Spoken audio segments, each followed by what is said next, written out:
when this whole issue started, how it started, what exactly happened in the college premises?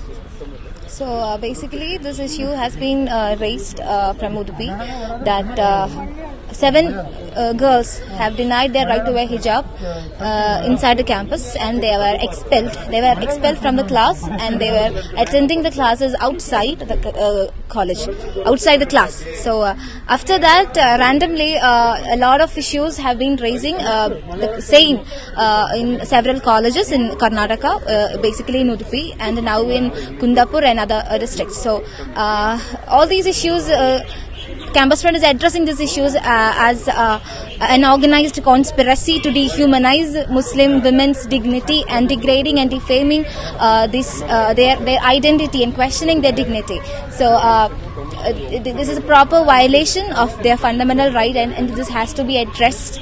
That's what we are saying. So the rumors are like, the statements from most of the people are like the Campus Front is literally spoiling the mind of the children. What do you have to say about this now? I can't understand how we have spoiled the minds of students. Because few of them want to attend the classes, but there are few certain people who don't want to attend the classes. Because of them, the entire classes are getting missed. Neither the hijab nor the rights is not imposed on anyone, and the Campus Front is supporting and giving solidarity from the beginning of this issue. So what I have to say is, rather than addressing this as a communal issue, that as BJP leaders have said, and as the media is saying that this is a proper violation of a fundamental right of those girls. Hundreds of girls are denying their right to education, and they are protesting outside the campus wearing the hijab. They were expelled from the colleges just because they wear hijab, just because they practice their religion. So it is a clear-cut violation of fundamental rights of Article 25 and Article 29, 21 and so on. So just because of one incident, man, and it's been spreading like fire across Karnataka. Yeah. So what do you have to say about that? Yeah, that's what we are addressing this issue as an organized conspiracy to dehumanize the Muslim women's dignity and questioning the identity of Muslim women. So we are concerned that the people shall be aware of the situation that India is going to face.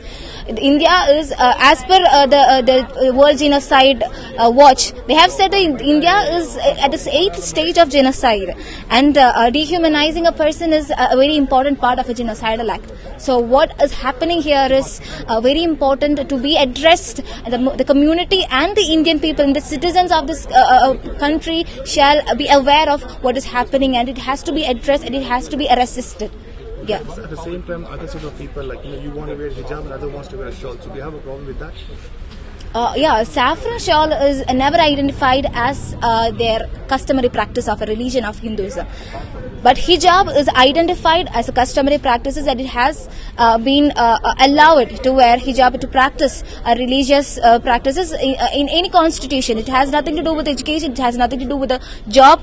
So what we are saying is, by opposing this hijab issue, by putting front a saffron shawl is properly communalizing or instigating the communal emotion against this issue of basic fundamental violation of a right. So Sangha Parivar and Hindutva is behind this conspiracy. That is what we are addressing.